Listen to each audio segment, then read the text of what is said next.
Hola, buenos días, saludos, bienvenidos una semana más a un nuevo mensaje, una nueva enseñanza de parte de Dios para nuestras vidas.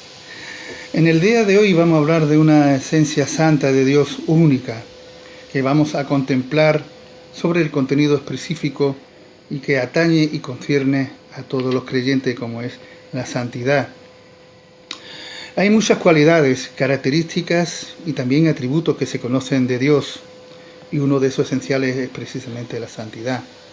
Vamos a ver el concepto de la santidad de Dios y también la santidad en el creyente.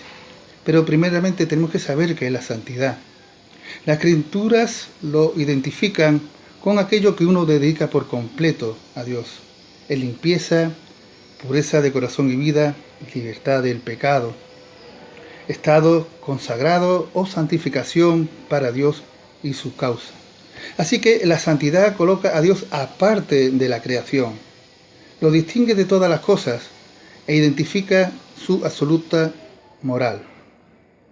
Cuando hablamos de la santidad de Dios, estamos hablando de un atributo fundamental del carácter de Dios.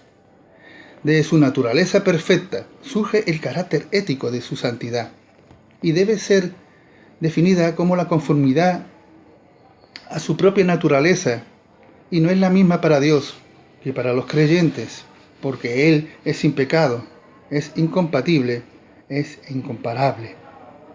Jehová Dios declaró a Moisés que Él es santo, y eso lo vemos en Levítico 11:45, 19:1, en Isaías 6:3, en Primera de Pedro 1:16.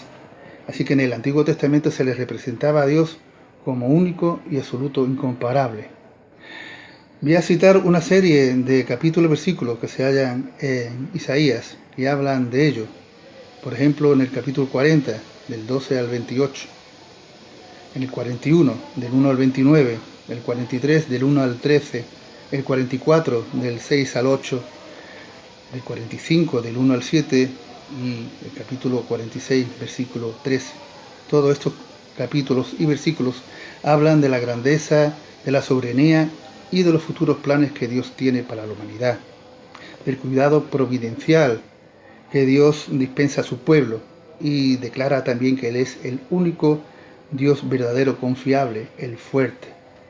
Así que su presencia santa ante Moisés a través de aquella zarza ardiente que se ve en Éxodo capítulo 3 versículos 5 y 6, dio lugar a la reverencia de Moisés, que denota el asombro inspirado por su presencia. Frecuentemente en Isaías es llamado el Santo de Israel, capítulo 1, versículo 4, y también en 5:19, que implica la absoluta perfección. Pero la santidad de Dios también está en estrecha relación con su celo, su ira y su venganza. Estallan cada vez que la voluntad de Dios se enfrenta a la posición de los hombres.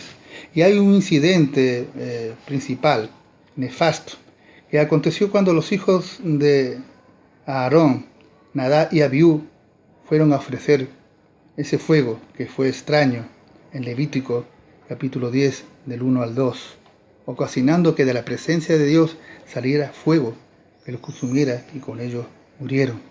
No se puede adorar al Dios Santo de cualquier manera o según a nuestro antojo. Tiene que ser como Él ha dicho. Ellos mostraron una actitud irreverente, rebelde y temeraria. Ahora vamos a hablar de la santidad en el creyente.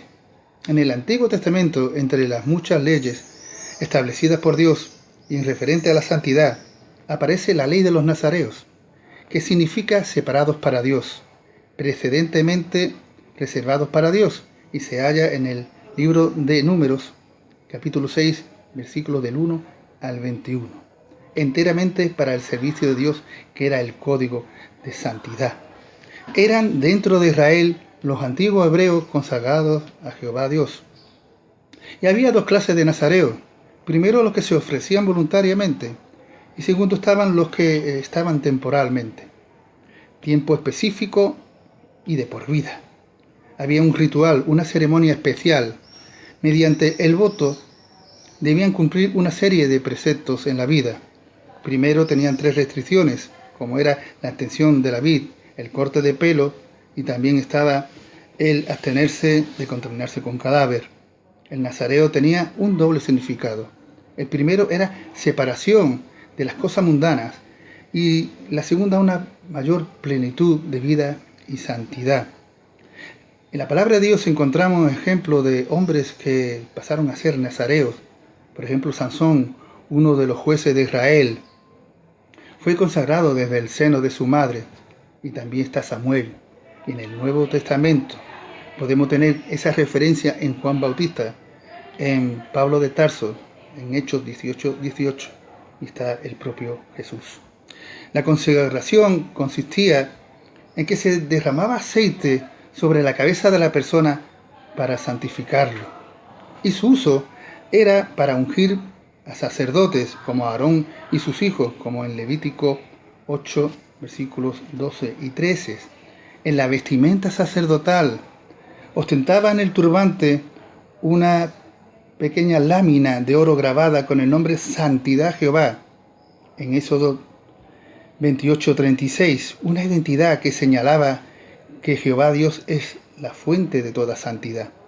También esto se veía en Reyes, en Saúl, primera de Samuel 15:1, o en David, primera de Samuel 16:13, o también en los profetas como Jehú, en primera de Reyes 19:16. Posteriormente, los levitas de la tribu de Leví fueron escogidos por Dios y consagrados por medio de Moisés en Números 8:16 para el servicio de Dios, o sea, para ministrar. Así que en el Nuevo Testamento la terminología fue la santificación, porque el sacrificio de Cristo trajo primero propiciación por ser Él mediador, reconciliación porque trajo paz entre los hombres y Dios, y trajo también redención de la condena eterna, pagando el precio con el derramamiento de su sangre, y al morir ocasionó la victoria sobre el enemigo, sobre el pecado, y al resucitar de entre los muertos a la muerte. Nos dio libertad, también nos dio sanidad, porque por sus llagas fuimos todos sanados, justificados por la fe en Él. Así que Él sustituyó la maldad por la santidad y la separación por la unión. Jesús tenía que decir mucho sobre la santificación, como se pone en San Juan, capítulo 17, versículo 16. Es un estado de separación para Dios. Todos los creyentes entran en este estado cuando son nacidos de Dios, como pone en 1 Corintios 1:30.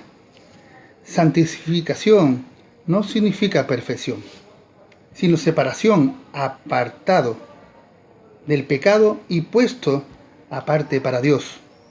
Es la experiencia que limpia o purifica el corazón del pecado. Es necesario, pues, aún después de ser justificado, en su proceso va cambiando el creyente de gloria en gloria, paso a paso, creciendo poco a poco, y comienza una vida por fe y para fe en las normas morales propias de Dios. Primero es una separación definitiva, porque eternamente apartados para Dios es una parte intrínseca del término frecuentemente utilizado en filosofía para designar lo que corresponde a un objeto o una razón en su naturaleza, de nuestra salvación, de nuestra conexión con Cristo. Se refiere también a una experiencia práctica, resultado de la obediencia a la palabra de Dios en la vida de uno, y ha de ser buscado fervientemente por el creyente, como se pone en Primera de Pedro 1:15, Hebreos 12:11. También es sinónimo de santidad. La palabra griega para ambos significa una separación. Primero es separación posicional, definitiva, en Cristo al momento de nuestra salvación. También es una santidad práctica, progresiva, en la vida del creyente, mientras guarda el regreso de Cristo. Y tercero es una separación eterna del pecado, cuando lleguemos al cielo. Una persona tendrá dificultad en comprender lo que su propia santidad debiera involucrar hasta que entienda lo que la santidad de Dios le envuelve. Si no entendemos la santidad de Dios, no entenderemos nuestro estado propio pecaminoso. Una adecuada perspectiva sobre la santificación de los santos debe incluir, primero, la comprensión precisa de la santidad de Dios, de los creyentes. Después que se haya identificado el concepto de la santidad, podrá desarrollar el significado de la santificación mediante la aplicación del concepto bíblico.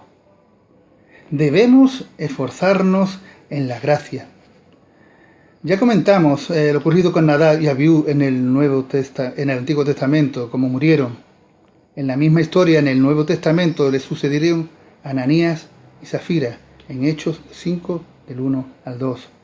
Ellos vendieron una heredad, pero sustrajeron parte de la venta. Este lamentable incidente es un toque de atención para estar atentos, diligentes, de que todo lo que hagamos ha de ser de acuerdo a lo que Dios dice en su palabra. Somos llamados a una vida santa, de servicio y testimonio en la vida ordinaria. El apóstol Pablo anima y da testimonio y exhorta a Timoteo, exponiendo ejemplos prácticos para hacerle entender la labor del creyente en la vida. Como soldado, pelea valerosamente; como atleta, compite seriamente; y como labrador, trabaja arduamente. Todo esto se ve en 2 de Timoteo, capítulo 2, versículos del 3 al 6. Estos argumentos empleados por el apóstol Pablo refuerzan la experiencia de Cristo. La integridad, el esfuerzo y la perseverancia deben ser normas en nuestro caminar, y sobre todo admirar el valor de Cristo, que supo soportar las penalidades, las dificultades, disciplinado en la oración, y actuó con sabiduría y prudencia.